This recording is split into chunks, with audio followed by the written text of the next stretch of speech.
ஓம் Saravanabhava channel வாயிலாக உங்களை சந்திப்பதில் பெருமகிழ்ச்சி அடைகிறேன். இன்றைய பதிவு ஏப்ரல் மாத ராசி பலன்கள். முதலில் இந்த ஏப்ரல் மாதத்துக்குரிய கிரக நிலைகளை பார்க்கலாம். அப்படி பார்க்கும் பொழுது மிதுன மனையில் குரு பகவான் அமர்ந்திருக்கார். ராகு பகவானும் புதன் பகவானும் கும்பராசியில் வீற்றிருக்க இந்த மாதம், அதாவது ஏப்ரல் மாதம் 11ஆம் தேதி புதன் பகவான் கும்பத்திலிருந்து மீன ராசிக்கு பயிற்சி அடைகிறது. அதே போல் மீன ராசியில் சனி, சூரியன், செவ்வாய் இந்த 3 கிரகங்கள் அமர்ந்திருக்கு. இதில் சூரிய பகவான் பார்த்திங்கன்னா ஏப்ரல் மாதம் 14ஆம் தேதி மீனத்திலிருந்து மேசத்துக்கு பயிற்சியாகி அங்கே உச்ச பலம் அடைய போகுது. அதே போல் சுக்கிர பகவான் இப்போ மேசத்தில் உட்கார்ந்துருக்கார். இந்த மேசத்தில் இருக்கக்கூடிய அந்த சுக்கிர பகவான் 19ஆம் தேதி எங்கே போகிறாருன்னா ரிஷபத்தில் போய் அமர்ந்து ஆட்சி பலத்தோட ஸ்ட்ராங்காக இருந்து பலனை தரப்போகிறது.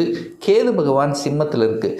ஸோ இந்த கிரக அமைப்புகளை வைத்து கொண்டு இந்த ஏப்ரல் மாதம் என்ன பலன், எப்படி இருக்க போகுது, என்ன மாதிரியான விஷயங்களை நம்ம செய்யலாம், எது சாதகமாக இருக்குது, எது பாதகமாக இருக்குது, என்ன மாதிரியான தெய்வ வழிபாடு உகந்தது என்பதை பற்றி இந்த பதிவில் நம்ம டீட்டெயிலாக நம்ம பார்க்க போகிறோம்.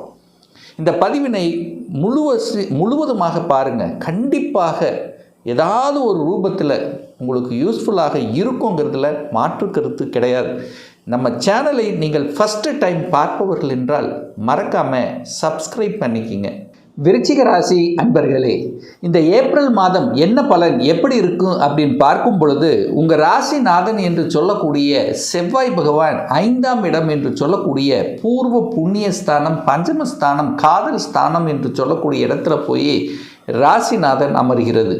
அப்போது உங்கள் ராசிநாதனோட யார் சேர்ந்திருக்கார் அப்படின்னா சூரிய பகவான் சேர்ந்திருக்கார். 10க்குரியவன், தொழில் ஸ்தானத்தின் அதிபதி தான் அந்த சூரியன். அப்போது சூரியனும் செவ்வாயும் இணைவு பெற்றிருக்கு.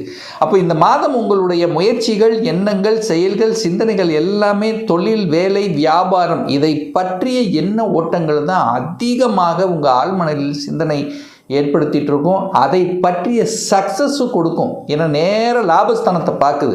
அப்போது உங்கள் உணர்வுகள், செயல்கள், சிந்தனை எல்லாம் லாபத்தை அனுபவிப்பதற்காக, மனமகிழ்ச்சி, சந்தோஷம் தரக்கூடிய செயல்களில் ஈடுபடுவதற்காக அப்படிங்கிற அமைப்பில் தான் இந்த மாதம் இருக்க போகுது. அதே சமயத்தில் 2ஆம் அதிபதி தனம், குடும்பம், வாக்குஸ்தானத்தின் அதிபதி 8ல் போய் அமர்ந்து கொண்டு நேர 2ஆம் இடத்தையே பார்க்குறார். அப்போ 2க்குரியவன் 2ஆம் இடத்தை பார்க்கும்போது நிச்சயமாக பொருளாதாரத்தில் ஏற்றத்தை கொடுக்கக்கூடிய அமைப்பு தான். ஏன்னா குரு தன் வீட்டை பார்க்குறார் அல்லவா, அப்போ மறைந்துள்ள தனம் உங்களுக்கு கிடைக்கப் போகிறது. அப்போ ஞானமாக, அதாவது 8ஆம் இடம் என்பது ஒரு திடீர் அதிர்ஷ்டம்னு சொல்லுவோம். மறைஞ்சிருக்க, மறைமுகமாக கிடைக்கக்கூடிய சில விஷயங்கள். அப்போ பணத்தை எங்கேயாவது மறைச்சு இருக்குது, அல்லது யாருக்காவது கொடுத்துருக்குறீங்க, ரிட்டர்ன் வராமல் இருக்குது, அல்லது இன்சூரன்ஸில் போட்டு இருக்குது, இதெல்லாம் திரும்பி வருவதற்கான வாய்ப்புகள், சந்தர்ப்பங்களை கொடுக்கும். லாட்டரி, ஒரு சிலருக்கு லாட்டரியில் திடீர் அதிர்ஷ்டம் விழுவதற்கான வாய்ப்புகள், ஷேர் மார்க்கெட்டில் லாபத்தை கொடுக்கக்கூடிய அமைப்புகள், இப்படி திடீர் அதிர்ஷ்டம் என்ற வகை இந்த விருச்சிகத்துக்கு இந்த ஏப்ரல் மாதம் எதிர்பார்க்கலாம். முயற்சி ஸ்தானத்தின் அதிபதி தைரிய வீரியத்தை கொடுக்கக்கூடிய சனி பகவானும் பார்த்திங்கன்னா அந்த 5ஆம் இடத்துல உட்கார்ந்துருக்கார். அப்போ சூரியனும் சனியும் சேர்ந்துருக்கு. ஒரு வகையில் அந்த 2 கிரகங்கள் எதிரெதிர் தன்மை, அதாவது ஒரு சூரியனுக்கு சனிக்கு ஆகாதுன்னு சொல்லுவாங்க. என்ன இருந்தாலும் 5லிருந்து 11ஆம் இடத்தை பார்க்குறார். அப்போ முயற்சியால் லாபத்தை கொடுக்கக்கூடிய அமைப்பு, ட்ராவல் செய்யக்கூடிய வாய்ப்புகள், சந்தர்ப்பங்கள், குழந்தைகளுக்காக சில நல்ல விஷயங்கள் செய்யக்கூடிய அமைப்புகள், சந்தர்ப்பங்கள். ஏன்னா குழந்தை உங்கள் பேச்சு சில சமயங்கள் கேட்காம இருந்திருக்காது, அதாவது கேட்காது, ஒரு கொஞ்சம் கோபம் வரும், ஆக்ரோஷம் வரும், என்னடா இப்படி அப்படிங்கிற மாதிரி சில தன்மைகள் இருந்து கொண்டிருந்த விஷயங்கள் இப்போ அப்படியே மாறப்போகுது அப்படின்னு எடுத்துக்கலாம். அதே சமயத்தில் பூர்வீகம் சார்ந்த விஷயங்கள் கொஞ்சம் கோபம், ஆக்ரோஷத்தை வெளிப்படுத்தும். சொத்து பிரச்சனை, பாக பிரச்சனை, இந்த மாதிரி ஏதாவது ஒரு பிரச்சனைக்குள்ளே போனீங்கன்னா கொஞ்சம் சண்டையிடுவது, கோபப்படுவது, ஆக்ரோஷப்படுவது இதெல்லாம் கொஞ்சம் காமிக்கும். ஸோ அப்போது இந்த மாதம் கொஞ்சம் கவனத்தோடு செயல்படணுங்கிறத ஞாபகத்தில் வைத்து கொள்ளுங்கள் விருச்சிகம். ஏன்னா கோபந்தான், ஏன்னா செவ்வாயினுடைய கிரகத்தினுடைய ஆளுமையில் பிறந்த நீங்கள் திடீர்னு கோபப்படக்கூடிய தன்மை. அப்போ அங்கே 3 கிரகங்கள் இணைஞ்சிருக்கு.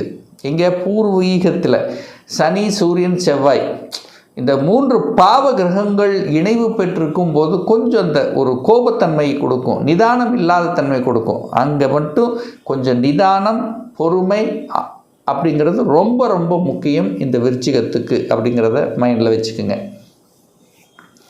6ஆம் இடத்துல சுக்கிரன் உட்கார்ந்திருக்கார். கலத்திர காரக கிரகம், திருமண காரக கிரகம் என்று சொல்லக்கூடிய திருமண ஸ்தானத்தின் அதிபதியாக இருக்கக்கூடிய சுக்கிரன் போய் 6ல் மறைஞ்சிருக்கு. அப்போ சில தடைகளை கொடுத்து கொண்டிருந்தாலும் இந்த மாதம், இந்த ஏப்ரல் மாதம் 19ஆம் தேதி சுக்கிரன் ஆட்சி பலம் அடைகிறார், ஸ்ட்ராங்காக போகிறார். சுக்கிரனுங்கிறது யார்? கணவனை அல்லது மனைவியை குறிக்கக்கூடிய ஒரு கிரகம். யார்? இந்த விருச்சிகத்துக்கு. அப்போ கணவன் மனைவி சார்ந்த விஷயத்தில் சின்ன கசப்புணர்வு இருந்தாலும் இந்த 19ஆம் தேதிக்கு அப்புறம் எல்லாமே சரியாகக்கூடிய அமைப்புகள். நேர எங்கே பார்க்குதுன்னா உங்கள் ராசியை பார்க்கிறது. அப்போது மனைவி அல்லது கணவன் மூலமாக நன்மைகள் அல்லது சொத்துக்கள் அல்லது செட்டில் ஆகக்கூடிய வாய்ப்புகள், திருமணம் போன்ற பந்தங்களில் என்ட்ரி ஆவதற்கான சந்தர்ப்ப சூழ்நிலைகள். அப்போ திருமண தடை விலகுகிறது அப்படின்னு எடுத்துக்கலாம். அப்போ இந்த ஏப்ரல் மாதத்துக்கு அப்புறம் இந்த விருச்சிக ராசி என்பவர்களுக்கு திருமணம் சார்ந்த விஷயங்கள், சுப காரியங்கள் சம்பந்தப்பட்ட விஷயங்கள் எல்லாம் தங்கு தடை இல்லாமல் நடப்பதற்குண்டான அத்தனை அம்சங்களையும் கொடுக்கும். இதுவரைக்கும் திருமணமே வேண்டாம் அப்படின்னு நினச்சிட்டு இருக்கிறவங்களுக்கு திருமணம் செய்து கொள்ளலாம் என்கின்ற எண்ண உணர்வை கொடுக்கும். ஏற்கனவே திருமணமாகி டிவோர்ஸ் ஆனவங்க, பிரிஞ்சவங்க, இவங்களுக்கெல்லாம் ஒரு மறு திருமணம் செய்யணுங்கிற எந்த உணர்வை உங்கள் ஆழ்மனதில் விதைக்கக்கூடிய ஒரு மாதமாக இந்த ஏப்ரல் மாதம் அமையப்பெறும். குரு போய் 8ல் உட்கார்ந்துருக்காரு. அப்போ என்ன சார் பலன்? 2ஆம் அதிபதி 8ல் இருக்கார். அப்போது பணம் வெளியிலிருந்து வரப்போகுதுன்னு அர்த்தம். அதாவது உங்கள் சொந்த ஊரை விட்டு வெளியே. அப்போ ஒரு வேலை பார்க்குறது சொந்த ஊரை விட்டு வெளியே அல்லது வெளிநாட்டில். ஸோ இந்த மாதிரியான அந்த என்ன உணர்வு உங்கள் மனசில் இருந்துச்சுன்னா அதை செயல்படுத்திக்கலாம். வெளியூர், வெளிநாடு, அந்நிய தேசம் சார்ந்த விஷயங்கள் நல்ல பலனை கொடுக்கக்கூடிய ஒரு மாதம்.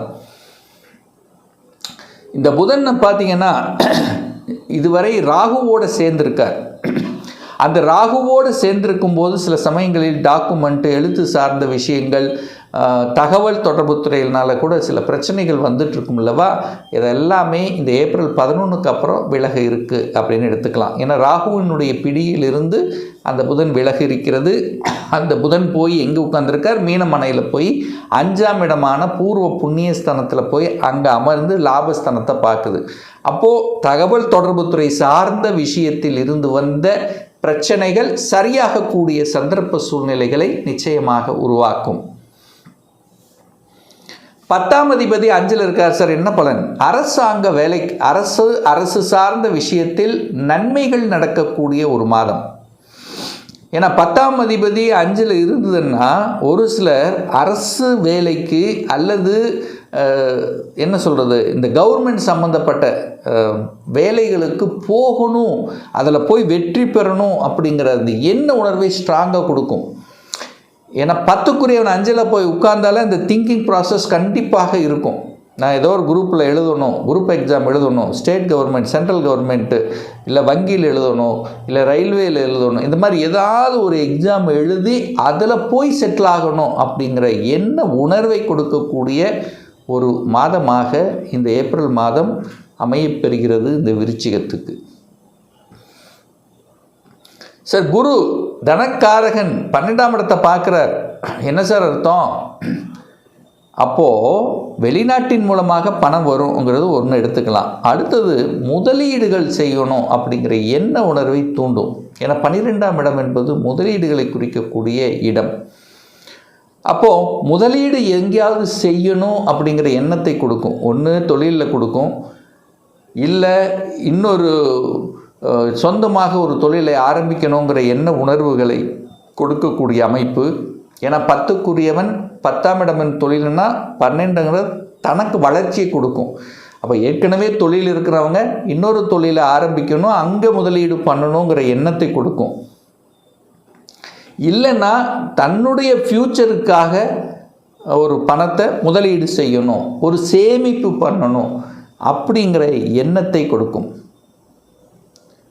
ஆனால் உங்கள் ரகசியங்கள் என்ன இருந்தாலும் அதை பேணி காக்கணுங்கிறத ஆழமாக மனதில் பதிய வைத்து கொள்ளுங்கள். உங்கள் ரகசிய விஷயங்களை மற்றவர்களுக்கு ஷேர் செய்யக்கூடாது அப்படிங்கிறத மைண்டில் வச்சுக்குங்க. இந்த மாதம் ஏப்ரல் மாதம் விருச்சிக ராசி அன்பர்கள். அதே சமயத்தில் பார்த்தீங்கன்னா, சார் கடன் இதெல்லாம் எப்படி சார் இருக்கும், கடன் வாங்கலாமா, கடன் அப்படிங்கிறது ஏதாவது கழுத்தை பிடித்து விடுமா அப்படிங்கிற தன்மை இந்த மாதம் எப்படி இருக்குது அப்படின்னு பார்த்தோன்னா, செவ்வாய் தான் உங்களுக்கு 6ஆம் அதிபதி. கடன் நோய் எதிர்ப்பு பகையை தரக்கூடியவன் யார் இந்த விருச்சிகத்துக்கு அப்படின்னா அது செவ்வாய் பகவான் தான். அந்த செவ்வாய் பகவான் இந்த மாதம் அந்த 6ஆம் இடத்துக்கு 12ல் போய் மறைஞ்சிருக்கார், அதாவது 5ஆம் இடத்துல உட்கார்ந்துருக்கார். அப்போ கண்டிப்பாக கடனால் கழுத்து பிடிக்கக்கூடிய அமைப்புங்கிறது நிச்சயமாக இல்லை. கடனை கட்டிவிடலாம் என்கின்ற தன்னம்பிக்கை உணர்வை கொடுக்கக்கூடிய ஒரு மாதமாகத்தான் நிச்சயமாக உங்களுக்கு இருக்க போகுது அப்படிங்கிறத சொல்லலாம். இன்னும் ஒரு துல்லிய பலன் உங்களை பற்றி தெரிஞ்சுக்கணும்.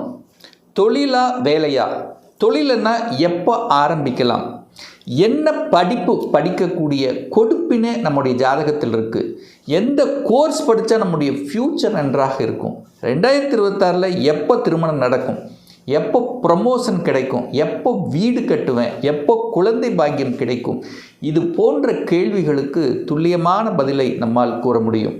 ஒரு பர்சனல் கன்சல்டேஷன் எடுத்துக்கணும், ஒரு சுயஜாதகம் பார்க்கணும் என்று விருப்பப்படக்கூடிய அன்பர்கள் டிஸ்பிளே தெரியக்கூடிய நம்பருக்கு வாட்ஸ்அப் மூலியமாகவோ ஃபோன் கால் மூலியமாகவோ தொடர்பு கொண்டு அப்பாயின்மெண்ட் பெற்றுக்கொண்டு நேரடியாகவோ அல்லது ஆன்லைன் மூலமாகவோ கன்சல்டேஷன் எடுத்துக்கலாம்.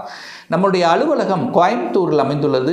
அதாவது கோயம்புத்தூரிலிருந்து மேட்டுப்பாளையம் செல்லும் வழியில் வெள்ளக்கிணர் பிரிவு அன்னபூர்ணா ஹோட்டலுக்கு அருகாமையில் அமைந்துள்ளது. பிரியர் அப்பாயின்மெண்ட் வாங்கிட்டு நேரடியாக கன்சல்டேஷன் எடுத்துக்கலாம்.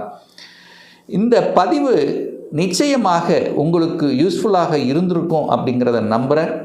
மீண்டும் ஒரு நல்ல பதிவில் உங்களை சந்திக்கும் வரை உங்களிடமிருந்து விடைபெறுவது உங்கள் அஸ்ட்ராலஜர் டாக்டர் சதீஷ்.